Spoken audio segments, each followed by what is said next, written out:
Assalamualaikum warahmatullahi wabarakatuh. Hai semua, aku di sini bakal ngejelasin materi tentang kerajaan Islam yang ada di Indonesia. Halo, kenalin aku Dania Rahmadewi dari kelas 12 IPA 1.6, absen 12 SMA Negeri 1 Salatiga. Nah, yang pertama penyebab Islam mudah diterima di Indonesia ialah disebarkan dengan cara-cara damai. Islam tidak mengenal sistem kasta, lalu proses masuknya mudah, tradisi atau upacaranya sederhana dan mudah. Yang terakhir bisa untuk semua golongan. Selanjutnya ada saluran penyebaran Islam di Indonesia yaitu lewat jalur perdagangan, perkawinan, pendidikan atau pesantren. Contohnya pesantren Ampel Denta di Surabaya, lalu kesenian dan yang terakhir tasawuf yang disebarkan oleh Sufi.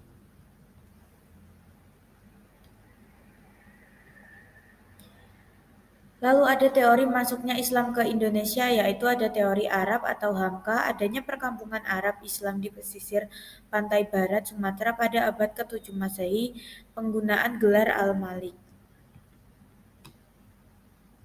Berikutnya ada teori Persia atau Hussein Jajadiningrat, upacara tablik atau peringatan 10 Muharram dan kesamaan cara mengeja huruf Arab.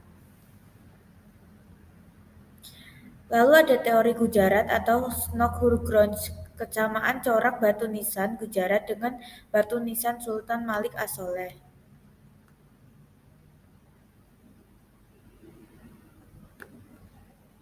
Yang terakhir ada teori Cina atau Sumanto Al-Qurtubi. Contohnya adanya kronik Cina, adanya Raja Jawa keturunan Cina, akulturasi bangunan masjid dengan arsitektur Cina.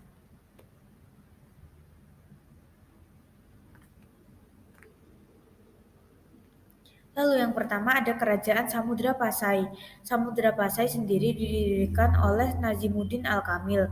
Puncak kejayaannya pada Sultan Malik As-Soleh. Lalu runtuh saat kepemimpinan Sultan Malik At-Thohir. Kerajaan Samudra Pasai merupakan kerajaan Islam pertama di Indonesia yang runtuh karena dikuasai Aceh. Letaknya di pesisir pantai barat Sumatera. Lalu berikutnya ada Kerajaan Malaka yang didirikan oleh Paramisora atau Sultan Iskandar Syah. Raja yang menggunakan gelar Sultan pertama ialah Sultan Mahmud Iskandar Syah. Puncak kejayaannya dipimpin oleh Sultan Muzaffar Syah atau Sultan Mansur Syah. Raja terakhirnya ialah Sultan Mahmud Syah. Kerajaan Malaka sering disebut sebagai bandar transit murni karena tidak memiliki hasil-hasil sendiri yang dibutuhkan bagi perdagangan internasional. Muncul tokoh Hang Tuah yang merupakan laksamana pemimpin perang terkenal pada masa Sultan Mansur Syah. Kerajaan Malaka sendiri runtuh akibat serangan dari Portugis yang dipimpin oleh Alfonso de Albuquerque. Selanjutnya ada Kerajaan Aceh yang didirikan oleh Sultan Ali Muhayyad Syah. Puncak kejayaannya pada kepemimpinan Sultan Iskandar Muda. Lalu raja terakhirnya ialah Sultan Iskandar Sani. Pada Kerajaan Aceh, Sultan Iskandar Muda pernah melakukan penyerangan ke Malaka untuk mengusir Portugis dari Malaka. Lalu Hamzah Fansuri menjadi penasehat kerajaan di masa Sultan Iskandar Muda. Nuruddin Arimiri atau penulis kitab Bustanus Salatin menjadi penasehat kerajaan di masa Sultan Iskandar Sani. Kerajaan Aceh runtuh karena adanya konflik antara golongan bangsawan atau teku dengan golongan ulama atau tengku. Selanjutnya ada Kerajaan Demak yang didirikan oleh Raden Patah. Raja keduanya ialah Adipati Unus atau Pangeran Sabranglor. Puncak kejayaannya pada kepemimpinan Sultan Trenggono. Pada Kerajaan Demak, raja terakhirnya ialah Jaka Tingkir atau Sultan Hadiwijaya. Masa Raden Patah, Adipati Unus menyerang Portugis di Malaka. Pada masa Sultan Trenggono, Fathaillah pernah ditugaskan untuk menyerang Portugis di Sunda Kelapa dengan tujuan untuk menggagalkan hubungan antara Portugis dan Pajajaran. Akhir dari Demak setelah Jaka Tingkir memindahkan pusat kerajaan ke Pajang. Selanjutnya ada Kerajaan Pajang yang didirikan oleh Sultan Hadiwijaya atau Jaka Tingkir. Perebutan tahta antara Arya Pangiri versus Pangeran Benowo dan Sutawijaya. Kerajaan Mataram Islam.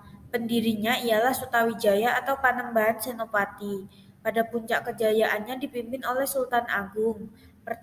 Perlawanan dari Trunojoyo atau Madura pada masa Amangkurat I. Kerajaan Mataram Islam runtuh pada kepemimpinan Pakubuwana III.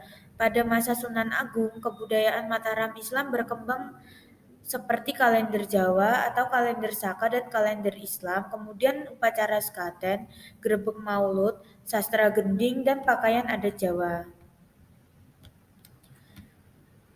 Sultan Agung melakukan serangan ke Batavia sebanyak 2 kali pada tahun 1628 dan 1629 namun gagal. Pada masa Raffles, Yogyakarta dipecah menjadi Yogyakarta dan Pakualaman. Selanjutnya ada Kerajaan Banten yang didirikan oleh Fathaillah setelah berhasil menaklukkan Sunda Kelapa atau Portugis. Raja keduanya ialah Sultan Hasanuddin yang telah lepas dari Demak. Raja ketiga Kerajaan Banten adalah Maulana Muhammad Yusuf Cornelis de Houtman pertama kali datang dari Belanda. Puncak kejayaannya pada Sultan Ageng Tirtayasa yang menolak monopoli kedatangannya VOC. Kerajaan Banten terjadi perang antara Sultan Haji yang pro VOC versus Sultan Ageng Tirtayasa sehingga terjadi perjanjian Banten. Yang pertama ialah VOC berhak menguasai perdagangan di Banten dan Lampung.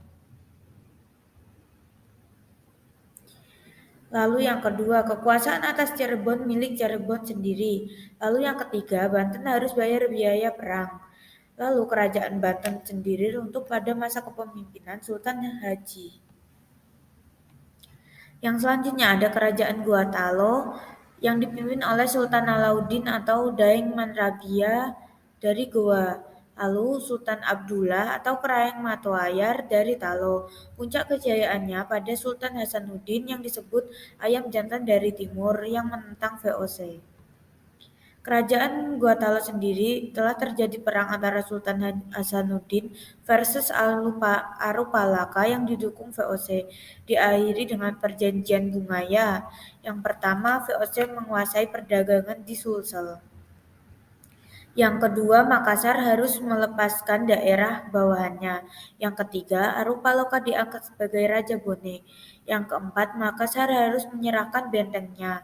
Lalu yang kelima, Makassar harus membayar biaya perang dalam bentuk hasil bumi setiap bulan ke VOC.